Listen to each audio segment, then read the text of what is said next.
Halo guys, selamat datang di channel YouTube lagi. Bagi yang baru ngelihat aku buat pertama kali, salam kenal, nama aku Lina. Aku tinggal di Swedia dan aku bikin vlog tiap 2 kali tiap minggunya. Jadi jangan lupa di subscribe tombol di bawah ini buat ngikutin terus hal-hal yang aku mau share kepada kalian. Aku sekarang baru pulang dari kerja. Tadi aku kerja dari jam 7 sampai jam setengah 3 sebenarnya. Terus jam 3 sampai jam 4 aku ada meeting dengan atasan. Itu tentang ya working samtal lah ya, tentang ya perkembangan rapat perkembangan, apa istilahnya kalau ditranslatekan ya. Itu tentang perkembangan kita lah secara individu di departemen ini gitu. Dan jadi dalam working sample itu kita itu diingatkan tentang goal kita di departemen ini, social worker, dan diingatkan tentang goal kita apa, tentang cara kita bekerja apa, tentang ya hukumnya berbagai macam gitu secara teori lah ya. Dan akhirnya kembali kepada kita sendiri sebagai pekerja ya, sebagai individu, apa yang telah kita raih dan apa yang telah kita capai dalam waktu setahun ini gitu. Dan aku cukup puas sih dengan percakapan tadi, yang mana makan waktu 1 jam, tapi lumayan cepet juga, prosesnya nggak terasa banget 1 jam, cuman cut kayak gitu. Dan ya seperti biasa, tadi aku sama atasan aja berdua, jadi bener-bener private banget ya percakapannya gitu. Dan kenapa aku mau bikin vlog ini, story time ini, aku ingin memberi sedikit pandangan kalau atasan di sini itu seperti ini. Aku nggak pernah kerja di Indonesia karena aku nggak sempat. Aku kuliah selesai, terus married, jadi nggak pernah ngerasakan dunia pekerjaan dunia dewasa di Indonesia. Jadi aku mau beri informasi tentang atasan di Swedia itu seperti apa gitu. Bagian ya atasan lah kalau bahasa kita. Jadi di sini itu kayak ada feedback lah ya setiap tahunnya, dan itu secara individual. Kita itu di booking time gitu, setiap per individu. Dan aku dapatnya hari ini. Jadi tadi sempat kita ngomong soal apa yang aku harapkan tentang departemen yang kita kerja ini, terus apa yang kamu bisa kembangkan, apa harapanmu, apa kendalamu, apa yang kamu harapkan dari aku atau dari atasan gitu. Jadi semuanya aku utarakan dan aku sangat puas dengan hal yang aku raih dan aku sampaikan kepada atasanku tadi. Jadi nomor 1 tadi itu aku sempat ditanya apa yang kamu rasakan, apakah kamu betah kerja, apa yang membuat kamu tuh kepengen ke tempat kerja gitu. Itu pertanyaan paling nomor 1. Terus aku bilang aku senang pekerjaan ini karena bukannya susahnya aku pikirkan, aku itu senang sesuatu yang ada tantangannya, aku bilang gitu. Ternyata jawabannya itu bagus. Maksudnya gini, jadi aku tuh ngeliat sesuatu itu bukan secara susahnya. Aku melihat sesuatu yang susah itu dari tantangannya. Jadi kalau kita melihat sesuatu sebagai tantangan, jadi kita tuh jadi lebih beda gitu cara ngadapin dan menyelesaikan kesukaran atau tantangan ini gitu. Dan kata atasan itu jawaban yang bagus. Terus yang kedua tadi tanya itu sempat, oh ya aku lihat ada catatannya nih, terus ya katanya apakah tujuan departemen ini nih jelas bagi kamu. Kita kan kerja di dunia di dinas sosial RBT itu kan ada inilah, ada goalnya gitulah, gel-gelnya gitu. Jadi aku tadi bilang iya jelas, karena emang itu yang kita laksanakan setiap hari lah. Kita bekerja itu sesuai dengan goal yang kita udah tetapkan, kataku gitu. Dan cing, bagus lagi jawabanku katanya. Terus yang ketiga itu pertanyaannya adalah apa yang membuat kamu merasa lebih baik di situasi pekerjaan kamu, yang kamu merasa lebih yang harus diperbaikin gitu. Dan aku bilang gini, aku kan tanggung jawab dalam hal jadwal ya. Aku yang bikin, yang planning kayak gitu.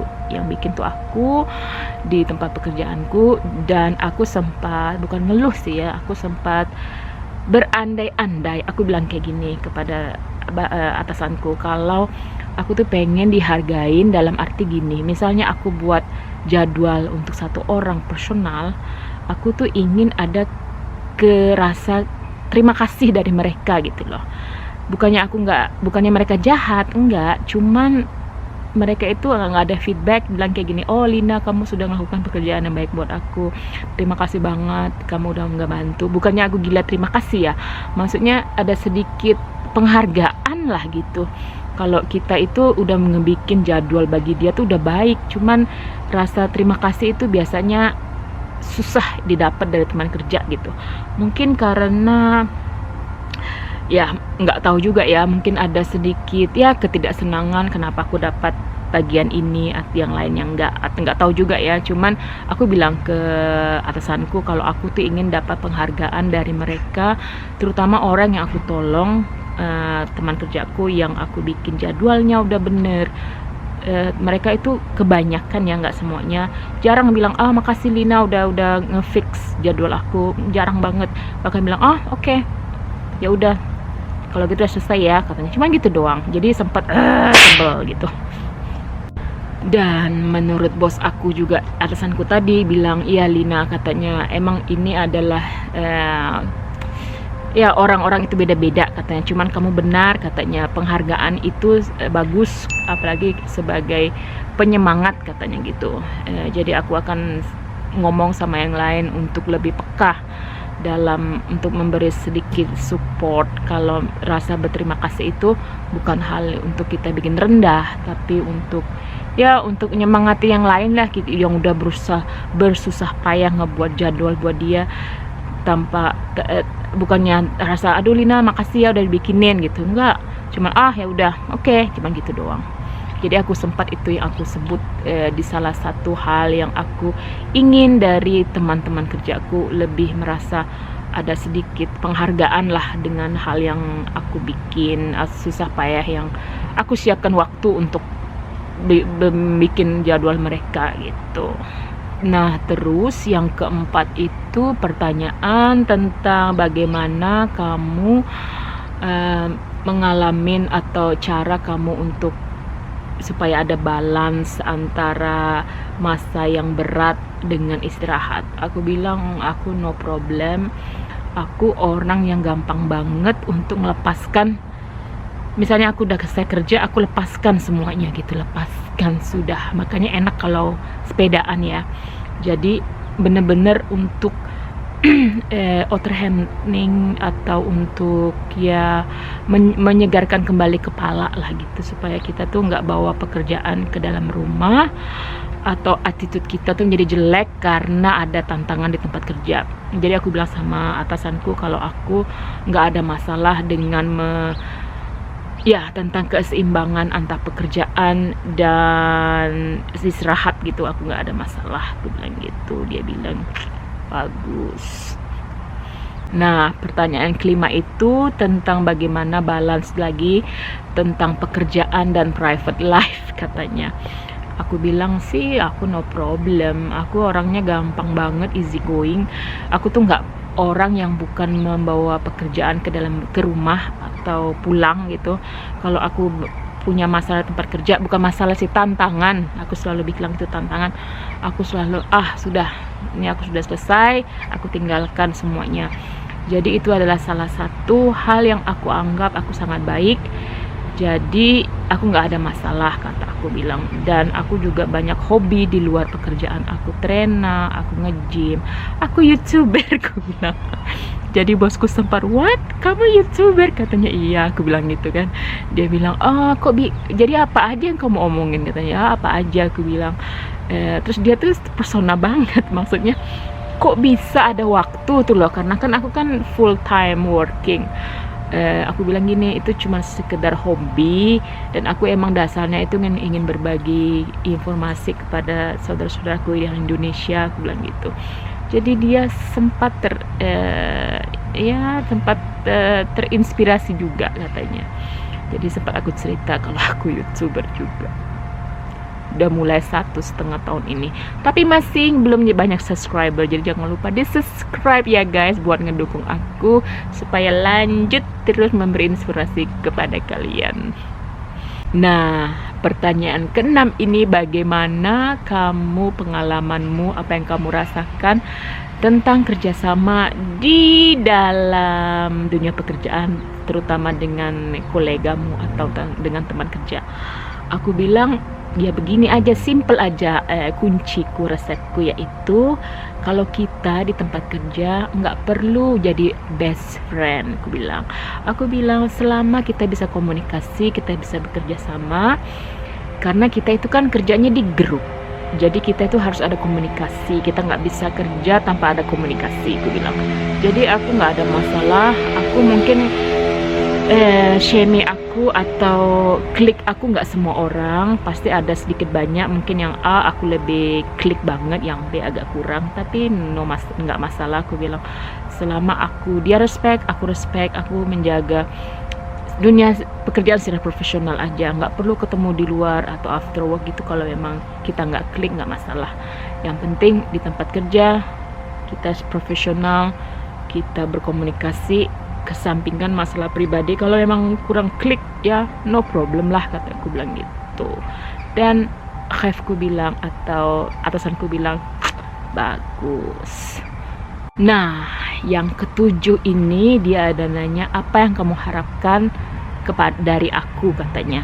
Apa yang kamu harapkan dari atasanmu, dari dia lah gitu ya. Dan itu bener-bener aku suka itu di Swedia, mereka itu ada feedback. Jadi bukan hanya kamu harus begini, kamu harus begitu, begini begitu, enggak. Jadi dia tuh lebih feedback, kalau menurut kamu apa yang aku kurang, apa yang aku harus lebih perhatikan di departemen ini, di dunia pekerjaan inilah, social worker ini. Aku bilang kamu sudah baik, aku bilang gitu. Kamu sangat mendengar semua keluh kesah, dan saat kita perlu support, kalau kita butuh clue atau petunjuk gitu, kamu selalu aku bilang kamu atasan yang baik, aku bilang. Jadi continue to be good like that, aku bilang kayak gitu aja. Dan aku harap kamu lebih ngeliat kita itu jangan dari omongan, aku bilang. Kalau kamu itu lebih sering ke lokasi, karena kalau kita di rapat itu bisa aja semuanya ngomong ngomong baik semuanya, terus dalam pelaksanaannya kagak baik, maksudnya kurang, seperti praktek kurang dari teori gitu. Jadi aku bilang kalau bagusnya tuh kamu lebih melihat dari situ juga, kualitas personal kamu di situ, katanya. Oh tentu aja, katanya gitu. Dan terus yang terakhir, nggak terlalu berapa, mungkin yang ke-8 ya. Pertanyaan ke-8 itu yang terakhir yang aku suka juga, yang poin yang bagus banget. Dia bilang, apa rencana kamu dalam waktu dekat ini dan waktu panjang? Aku bilang aku tidak ada rencana sejauh ini mau bagaimana, cuman aku orang yang mau ada perkembangan gitu. Maksudnya kalau misalnya aku tuh orangnya bukan bosenan ya, aku tuh kalau misalnya nggak bisa berkembang di suatu bidang, aku tuh mau pindah gitu. Jadi aku bilang kayak gitu. Jadi aku itu haus dengan informasi baru terus. Jadi itu yang aku pengen, jadi nggak statis gitu, nggak hanya lah apa sih, aku tapak udet, ibaratnya nggak ada backlink, nggak ada perkembangan lah gitu. Jadi itu yang aku bilang sama bosku atau atasanku tadi. Jadi guys, gitulah inti dari Woodworking Samtal atau percakapan per individu dengan atasanku, yang mana diadakan tiap 1 tahun sekali untuk evaluasi feedback, untuk personal dan atasan sendiri, dan itu sangat baik banget.